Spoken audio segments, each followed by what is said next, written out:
Oh yeah, I forgot. Kurt's like, when the video's done, clap for Colby. So good job. You did well.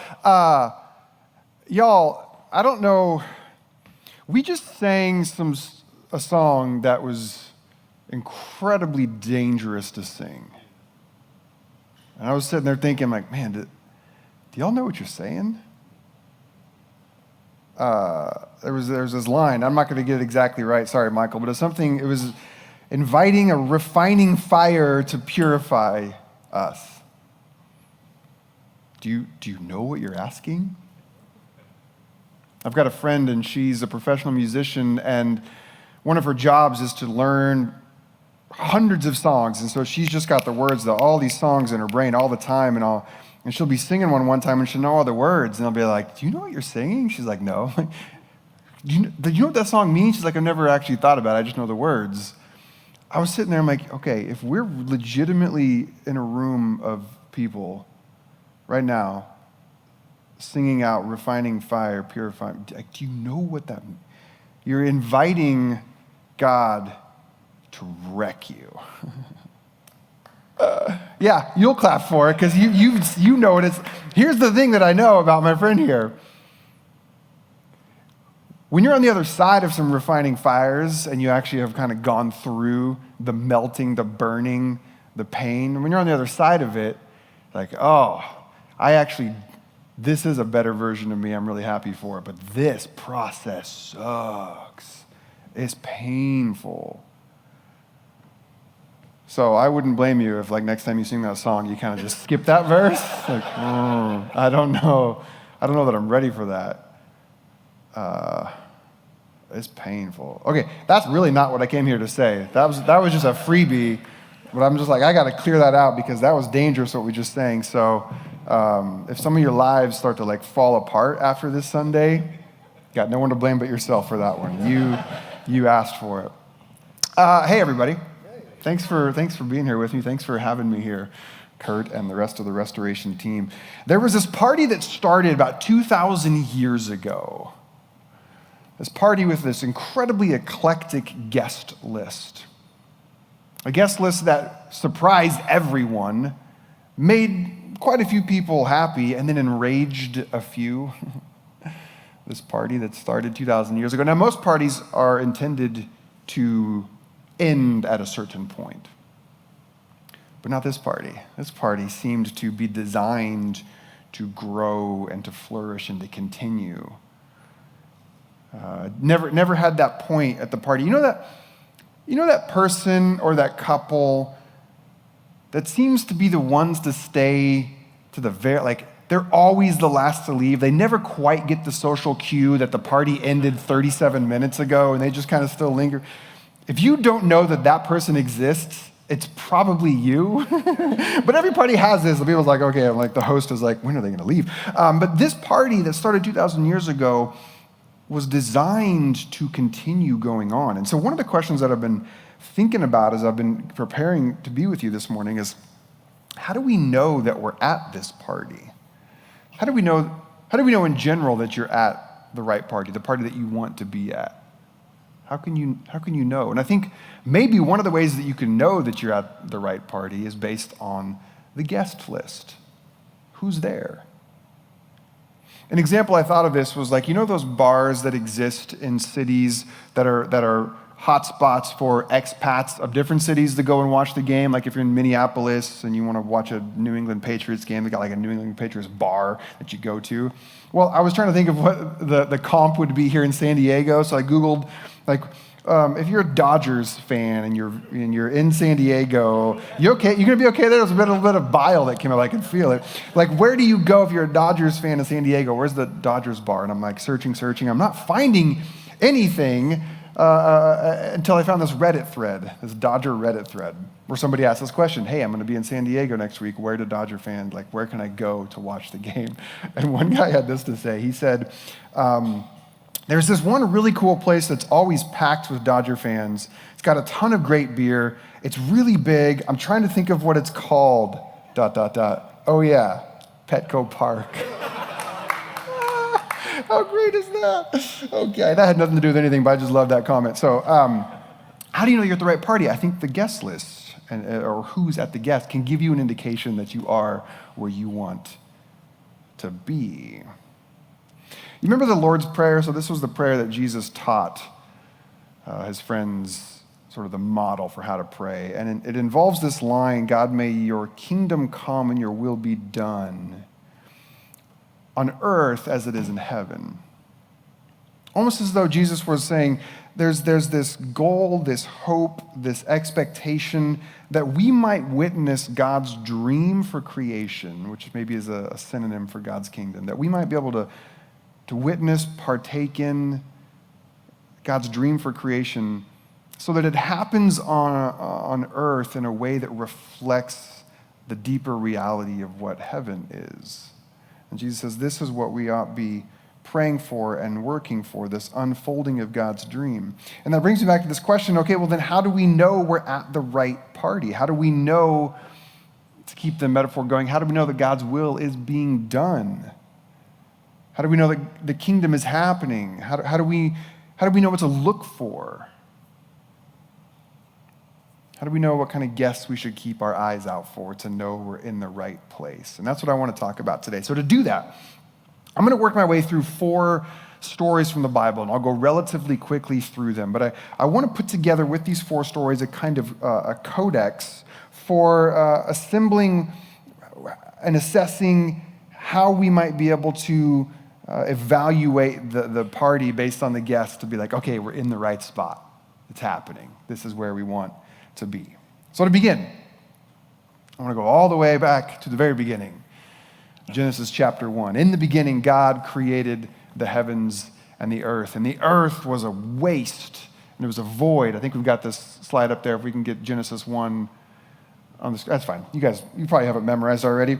I did not. In the earth there was waste and void, and the darkness was on the face of the deep, and the Spirit of God, thank you, there it is, moved on the waters. And God said, let there be light. Yeah. And there was light. And God saw it and called it good. You ever ask the question, why? Like, what's so good about light? Why did God call light good? And I'll tell you one thing, because I thought about this recently. I'm like, it can't just be because light is good and dark is bad. That can't be the solution. I mean, for one, we've seen where that kind of dichotomy, that kind of binary dualistic thinking, we've seen where that gets us. Light is good, dark is bad. Like, that has some real nasty outcomes. But also, it can't just be that light's good and dark's bad, because you are equally blinded in 100% pure light as you are in 100% pure darkness. So it can't just be that light is good. So why in this story is the introduction of light into darkness considered good? I wonder if maybe because when you have the combination of light and dark, what you get is contrast, distinction. You can see what previously was veiled because you have both light and dark. Second story, move ahead 10 chapters in Genesis, and we get to Genesis chapter 11, and it opens like this. Actually, before I tell you about that, you need to know a bit of background on the evolution of Homo sapiens. And yes, this is true story here. So about 300,000 years ago or so, as best as we can tell, evolutionary biologists noticed that there was this transition that happened with our ancient ancestors, where we moved away from being roving, wandering gatherers and hunters, where we would sort of move from place to place. About 300,000 years ago, about 10,000 years ago, we began to settle down into static places.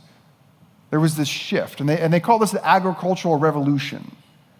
This was the time when our ancestors began to, as you might say, tame the beast and tame the seed. So instead of moving from place to place, being these roving villagers, they began to settle into one particular place, and they would start to build what we might think of as villages or cities. Now, in his book, Sapiens, A Brief History of Humankind, Yuval Noah Harari actually looks at this agricultural revolution, and he calls it history's biggest fraud.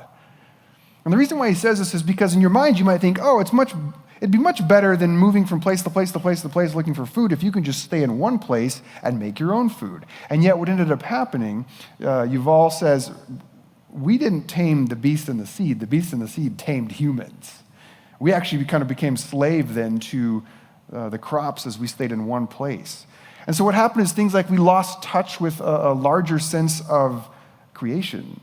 We lost touch with the multiple different plants and the way that different seasons happened because we stayed in one place and focused on one or two crops and one or two beasts. But then what else also happened, and part of why this is history's biggest fraud, is because it didn't introduce a new Edenic way of life. It didn't sort of bring the paradise that you might think when you stay in one place, because it introduced the new category into humanity. Suddenly we had haves and have-nots. Because what they realize is when you stay in one place, yes, you start by thinking, I'm just going to make sure that I have enough resources for me and my family, but then, like, well, I need a little bit more. Actually, I need a little bit more. And then it began about hoarding resources. And then you had not only hoarding resources, but you got to defend it from the people next to you. And then not only if you can defend it, but maybe even sort of take some of theirs. And now you have these categories of haves and have-nots that did not sort of happen the previous 300,000 years of Homo sapiens history. So this is the agricultural revolution, history's biggest fraud. Keep that in mind as I read Genesis chapter 11, verse 1. Now all the people on the earth had one language and the same words. And they said, come, let's build for ourselves a city with a tower that has a top in the sky. And let's make a name for ourselves so that we won't be dispersed all over the earth. And I read this, the story about these ancient tribes roaming and foraging that wanted to settle down into one place, as they say, and build a city and make a name for themselves. And I can't help but hear in the background this agricultural revolution, this movement of our ancestors from going away from roving tribes of hunter-gatherers to stationary, static city dwellers. Notice how the story says that the people wanted to make a name for themselves. And I wonder if that points a little bit to how humanity began to shift away from their focus on a reliance upon the earth, a reliance upon their source, a reliance upon one another, to a kind of independence. We're going to do it ourselves. The story continues, verse 5. And the Lord came down to see this city and this tower that the humans built, and the Lord said, Now that's not in the actual Hebrew, I added that, but God said. There's now one people, and they got one language, and this is what they're doing. And I think they're going to actually pull it off. They might actually pull this off. God sees this happening. God's like, this isn't great. So verse 7, God says, come, let's go down and mix up their language so that they won't understand each other. Verse 8, then the Lord dispersed them all over the earth, and they stopped building the city. Therefore it's named Babel, because there the Lord mixed the languages of the earth and dispersed them across the earth. Now, if you're anything like me, I grew up. And I heard this and taught this as a story of human pride. That humanity thought they could be like God. Let's build a tower into the heavens and we'll be like God. And God, I guess, is in this version of the story, this really fragile, ego-driven being, I guess. He's like, oh, I don't want you to be like me, and like flicks the humans away. But I just... That version of the story just does not make sense to me. That view of God does not make sense to me. That God would somehow get his ego bruised, that humans would want to build a city, and so then he knocks over their tower. So what if instead, I suggest to you, what if this is a story about the way in which God sees humanity on this path towards uniformity, this path where everybody looks the same, talks the same, this path of conformity. God sees this and says, that path is not good. I know where that path goes, and it's not good. There's something about the way in which everyone, when they huddle together and they look the same and they talk the same and they think the same, God says, I know where that path leads, and that path is not good. So maybe if the mixture of light and good, or light and dark, is good because the combination reveals distinction and contrast, then maybe you could say when everything looks exactly the same and is the same, this is not good. Story number 3. I'm going to jump ahead now to the New Testament. So this is Acts chapter 2. You might know this story as a story of Pentecost. Now, for here, because it starts like this, Acts chapter 2, verse 1, when Pentecost Day arrived, they were all together in one place. Now, just imagine the state of mind that the disciples were in at this point. They had just gone through some serious highs and lows and highs and lows. If you remember the story of the Gospels, you got the high of Jesus is our long-awaited Messiah. Like, finally, our liberation has come. We're going to have someone who's going to free us from Rome. This is going to be great. And then the low of, oh, he's dead. In the Jewish conception, a dead Messiah is a failed Messiah. So there was this moment of, never mind, we were wrong. Followed by the high again of, wait, he's like alive again. He's back from the dead. This is great. Okay, now we're going to take over Rome. Now the mission is going to begin and we're truly going to be liberated. Followed by the low of, wait a minute, now he disappeared on us. He's gone again. And so this moment, they're huddled together and they've got to be confused as where do we go from here? What do we do? What does this all mean? And this is the scene for Acts chapter 2. Verse 2, suddenly the sound from heaven, this howling of a fierce wind, it filled the entire house. And they saw what seemed to be these, individual flames of fire that were kind of dancing on people's heads. Like, can you imagine the guy who first wrote this down and was trying to describe that moment? Like, fire dancing on the light. I don't know, I'm going to go with it. It was just weird, okay? I don't know what else to tell you. It was weird. And they were all filled with the Holy Spirit, and they began to speak in other languages as the Spirit enabled them to speak. And when the people around the gathering heard this sound, a crowd gathered, and they were mystified because everyone heard them speaking in their own languages. They were shocked and said things like, we know everyone in there are Galileans. We know them. So how is it that we all hear it in our native language? Verse 12, they were surprised and bewildered, and they asked each other, what does this mean?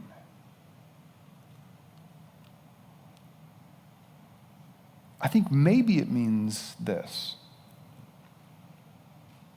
That the Spirit of God, when she saw this early gathering of people who were trying to figure out how do we continue on in this path of Jesus, this way of Jesus, how do we take the teachings and how do we take his life that he modeled for us, and what does that look like to keep going? I think the Spirit of God, she looked at what was happening and she said, we're not doing this again. We're not going to do one more human institution. We're not going to do one more movement. We're not going to do one more organization where everybody looks the same and talks the same and thinks the same. The Spirit of God, she says, not on my watch. And I think she shows up in this moment just to ensure from the get-go, no, this is going to be different. I like to call Pentecost the queering of the church. Right from the get-go, God says, no, we're not doing this again. The final story that I want to share with you comes from a few chapters later in Acts. We're still here in the early days of the church, where The Spirit of God continues to push these first Christians more and more outside of their boundaries of what this movement would be about. And more importantly, who this movement would be for. So this is Acts chapter 10, verse 9. At noon on the following day, as their journey brought them close to the city, Peter went up to the roof to pray. He became hungry and he wanted to eat. And while others were preparing the meal, he had this visionary experience. And he saw heaven opened up and something like a large linen sheet. I mean, again, like, how do you describe these things? I don't know. A linen sheet? You sure it wasn't polyester? I'm sure it wasn't polyester. I think our law was still against that at that point. Okay, linen. Linen sheet being lowered to the earth by four corners. And inside the sheet were all kinds of four-legged animals, reptiles, wild birds. And then Peter heard this voice say, "Get up, kill, and eat." Peter shouted back, "Absolutely not, Lord. I've never eaten anything impure or unclean." And then the voice said this a second time, and adding, "Never consider unclean what God has made clean." And 3 times they went back and forth. "Eat. Never, I've never done that. Don't call unclean what God has called clean." "Eat. Never, I've never done that. Don't call unclean what God has called clean." Peter was locked into this dualistic worldview of in, out, right, wrong, us, them, clean, unclean.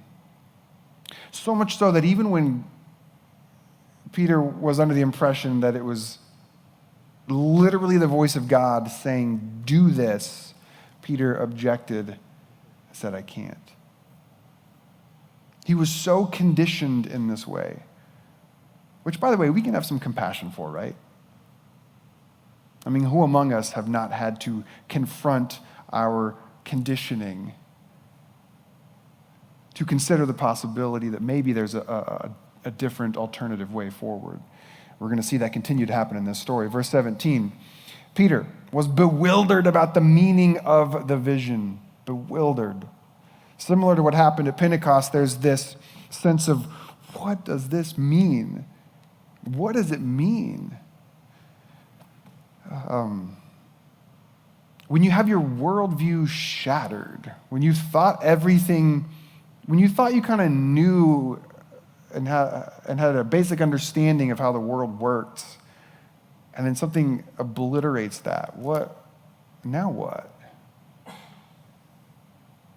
Like I mentioned at the bonus sermon up top, like if you've ever had this refining period in your life, 9 times out of 10, maybe 9.5 times out of 10, the way that the refining process happens is through suffering.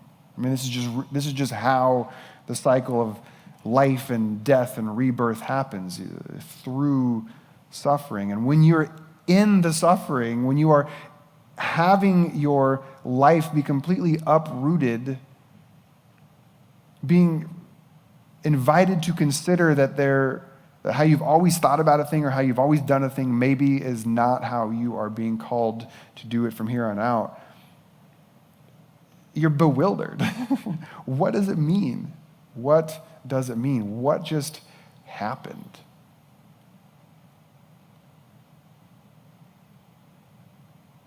So while Peter is bewildered about the meaning of this vision, some messengers sent by a guy named Cornelius, I'll talk about him in a second. Cornelius, they found Simon's house. They arrived at the gate, verse 18. Calling out, they inquired whether Peter was there. Verse 19, while Peter was brooding over the vision, the Spirit interrupted him. What a fun sentence. While Peter was brooding over the vision, the Spirit interrupted him. I mean, don't get me wrong, I love a good navel-gazing session. Like, I love to meditate and mindfulness and introspection. And sometimes I can just get lost in my head and just be thinking all the beautiful thoughts that there are to think in the world. But there comes points in life where just thinking about stuff isn't going to get you very far. You got to actually do something with these thoughts. You got to do something with these values, these convictions that you have.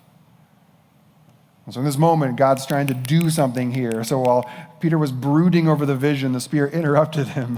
Hey, look, there's 3 people that are looking for you, Pete. Go downstairs. Don't ask questions. A little rude, I'm going to be honest with you. Don't ask questions. You all seem fine with it. Man, Kurt, what have you done with these people? Don't ask questions. No, don't ask questions, the Spirit says. Don't ask questions. Just go with them because I have sent you. Verse 21. So Peter goes downstairs and told them, yeah, I'm the one you're looking for. Why have you come? God says to Peter, don't ask questions. Peter says, got it, I'm good. Why have you come? Just immediately, he can't handle it. And look, again, we can have compassion for Peter. Or I'll speak for me. I can have compassion for Peter.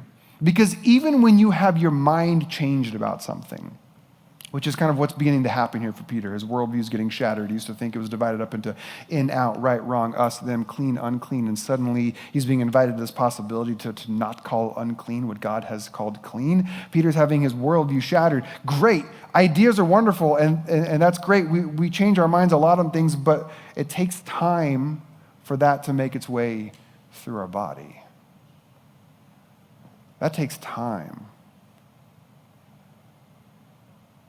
And so I can have all the compassion in the world for Peter where yeah, God, I'm good, I got it. And then immediately just like, but I can't, but why are you here? Why are you here? Like immediately starts to question. Because it just takes the body a while for these things to kind of work their way into us so that we actually start functioning and living differently. We could fast forward through a few verses there where Peter follows these people to the house of Cornelius. And the beginning of this chapter is where Cornelius is introduced to the reader. Cornelius was this Gentile man who at some point in his life had become convinced that the Jewish God was the God that Cornelius wanted to worship. And so they called them God-fearers back then. And so Cornelius had this sense, or he had this interaction with God. It was a really beautiful interaction with God where God affirms the intuitions and the instincts and the convictions that are happening within Cornelius. And so then that's when God sort of wants to invite Peter to come and help Cornelius put some of these pieces together that's happening in his heart. And so then verse 25, Peter now gets to the house where Cornelius is at. Cornelius meets him and falls at his feet, but Peter lifts him up, says, hey, I'm just like you. I'm a human. Which on one hand is kind of, you think, just a throwaway verse, and Peter's like, oh, don't worship me, that's awkward. But on another level, he's starting to get it. I'm just like you. We're both human. And then some of the old Peter comes online, or at least the part of him that he knows his old operating systems are programmed to say, verse 28, he says, you realize that it is forbidden for a Jew to associate with outsiders. Like, I shouldn't be here. It's almost as though he's processing in real time. I shouldn't be here. And yet, God has shown me that I should never call a person unclean. I should never call a person unclean. How are we doing with that, church? Would you say by and large we have succeeded in taking Peter's revelation with us these last 2,000 years to realize that we should never call a person unclean? Or have we found ourselves all the way back in the garden looking at this tree of the knowledge of good and evil and be like, you know what would be really nice? I'd love to be able to know the difference between right and wrong, good and bad. I'd like that knowledge. In other words, I'd like to be able to judge. You ever thought about that? That whole like knowledge of the tree of good and evil? It's like, why wouldn't God want humanity to know the difference between right and wrong, good and bad, in and out? Like, why? Again, it's almost like God says, I trust you with everything. You're great. I love you. But the capacity to judge, I'm going to keep that to myself. I don't know that I trust you with it. And God was not wrong. We have not done well with this knowledge. We continue to call people unclean.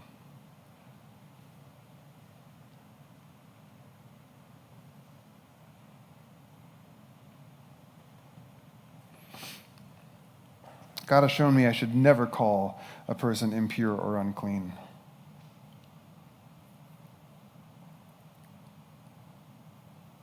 That's not for us to do, y'all.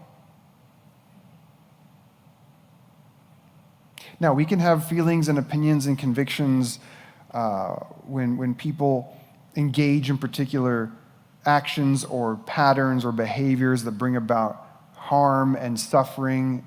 Yes. This is not Colby saying we should never have an opinion about anything. Everybody should just do whatever the hell they want. I said, I don't know if I can say it. I should have checked with you.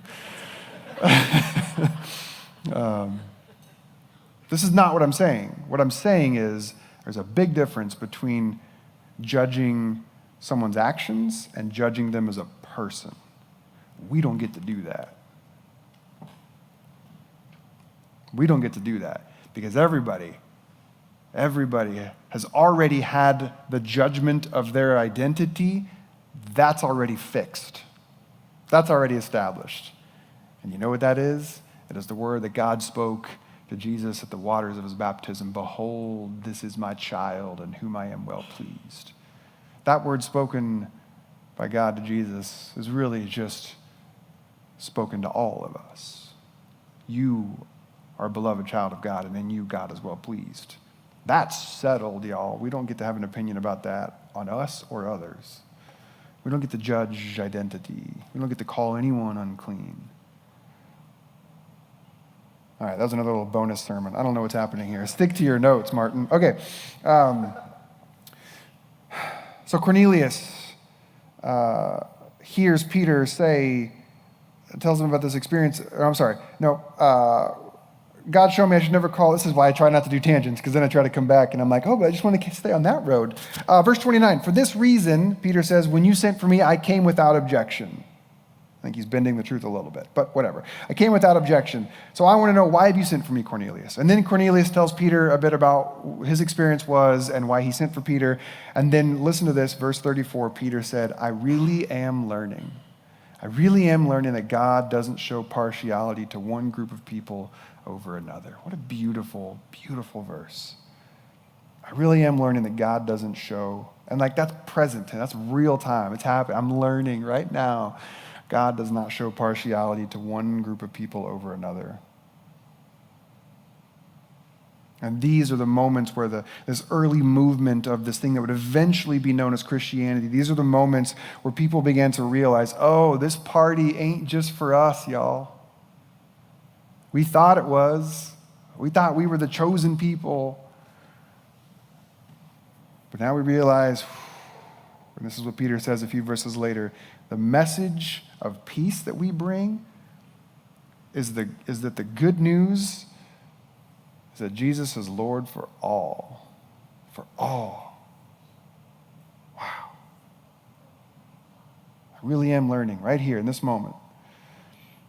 There's this thing, by the way, that some Bible scholars, they'll call like the criterion of embarrassment or the criterion of scandal. And it's essentially their way of assessing historical stories like this. And they're saying, does this story or this saying or this moment paint the character in the story in a particularly embarrassing light? Like, does it make them look bad? And if it does, and it's still included in the story, then it's probably more historically accurate. That it got kept, rather than sort of scrubbed away. But if the person who has the most at stake in the story, which in this case would be Peter, like we can probably trust that What I'm saying is we get these records in the Bible of seeing people grow and transform in real time. And we get to see the earliest followers of Jesus. We're watching them having their minds blown and having their worldviews expanded and their perspectives upended. And I just think if you're anything like me, there's often a temptation to kind of brush over past versions of ourselves. Like we forget so quickly that I used to think that, I used to believe that, I used to be like that. We just want to be like, no, this is who I am now. Like, well, yeah, but you weren't always. And we want to kind of brush that over. I'm reminded of, I've got 4 kids, and my 3rd kid is probably the most like me. And one of the ways that I knew early on that he was most like me, and he started doing this at like 5 years old, is whenever you would try to tell him something that he didn't know or teach him something that he didn't know, he would just so quickly be like, I know. Jay, there's no way you could have known that. You're 5 years old, and this is the first time you've ever been introduced to that. Like, I remember he would love to help me put together, assemble things, and I try to teach him like what a Phillips head and a flathead is, and he just, I know. Like, no, bud, you don't know. And he did that for years, like, I know. I'm like, oh my gosh, Colby, the reason why that annoys you so much is because that is still you. Like, you can't handle that moment of acknowledging to anybody that you don't know everything all the time. And we just want to brush over these parts of our past where we called people unclean, where we judged people's identity, where we put ourselves on this sort of high horse of, I would never do that. No, never. And I can't help but notice in this story the way that we get to see Peter in real time model this transformation, this growth, clunky that it is. And of course it's clunky because it takes time to work its way into our bodies. So I've got these 4 stories that I've shared with you. Genesis chapter 1, that maybe light is called good because when it's mixed with dark, you get contrast, you get distinction. And then this other story of the Tower of Babel, where it's not good that everyone is the same. This path of uniformity and conformity, this seems to work against human flourishing. And then this third story where the Spirit of God introduces difference and plurality from the very beginning of this Jesus movement. And then the story that we just read where Peter and the other followers had to learn real quickly at the categories that they thought they knew the world was divided up into, actually, these do not exist in God's eyes. That God shows no partiality to one group over another. And so what I think I'm saying is that I see in the trajectory of Scripture, I think there exists a divine preference for diversity. And if you take anything home with you today, take that phrase home. There seems to exist a divine preference for diversity. So if I return to this original question of how do we know that we're at the right party? Some of you were like, oh yeah, that's what we were talking about.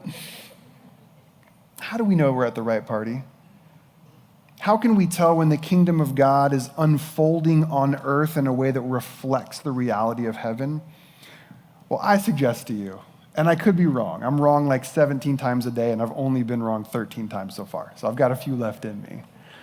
But I suggest to you that wherever you see diversity, difference, harmony, that these are signs of God's kingdom. Wherever you see diversity, difference, distinction, unity that happens as a result of harmony, not unity that happens as a result of uniformity. Because conversely, whenever you see uniformity and conformity, I think these are the signs of empire. An empire and the kingdom of God are in diametric locations from each other.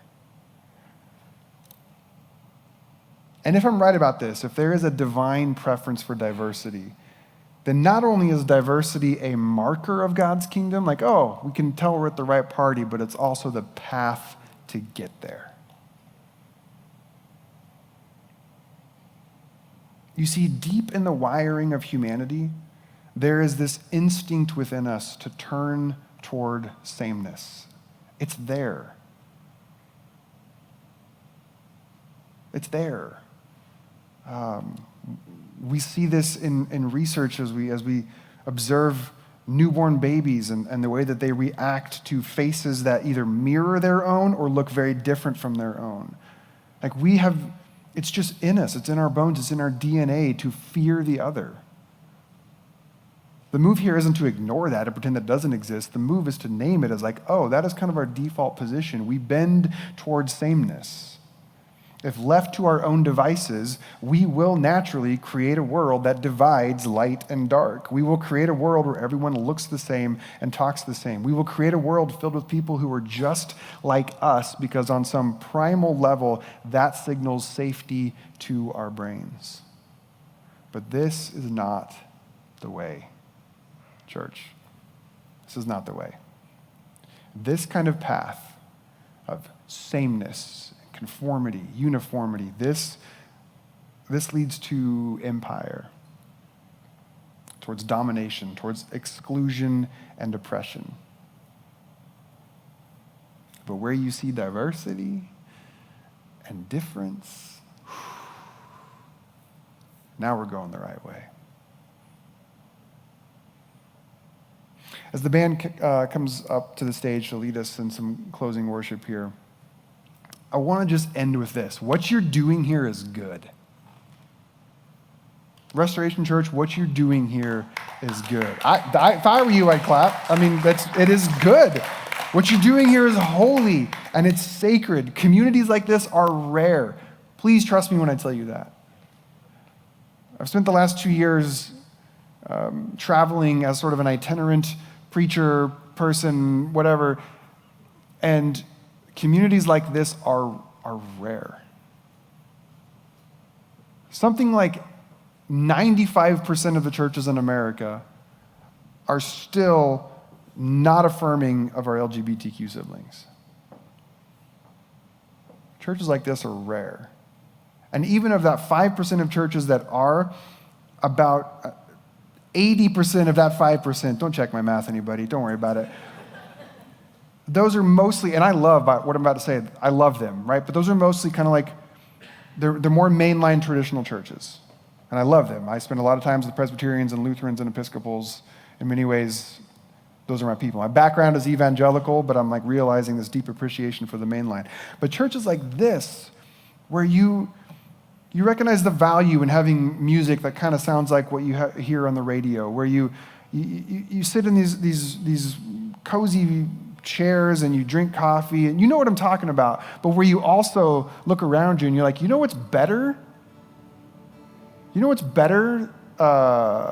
When there's people that don't look like me here, and there's people who are a little different from me, and where we see all people as loved children of God. Communities like this are rare. And you're doing it, and it's good, and it's beautiful, and it's sacred. And I'm really freaking proud of you. But it's also a more difficult thing what you're doing.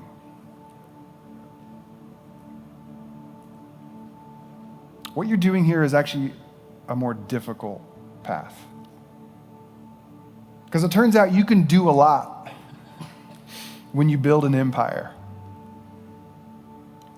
When your goal is to get everyone to look the same and think the same and talk the same, you can build great cities with towers that reach to the heavens. You can build great mega churches with multiple locations all around the city. You can build Death Stars that can take out entire planets. I guess that's the same thing as the mega churches. They're kind of redundant. It's one and the same. I said that already. You can build great big things on the path towards empire, because that feeds into our inclination to want to be with people who look like us, think like us, talk like us, act like us.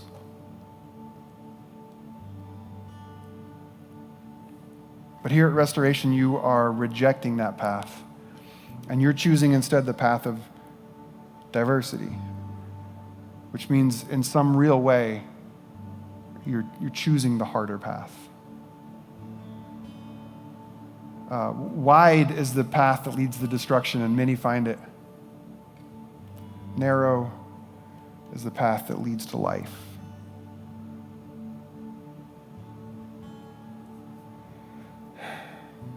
So may you, Restoration, may you continue to choose this narrow but more excellent way. May you stay on this path that I believe leads to the great party, the great kingdom of God. Yeah, the road can be more challenging, more bumpy, because trying to hold together a community of diverse people is never easy. It's just not.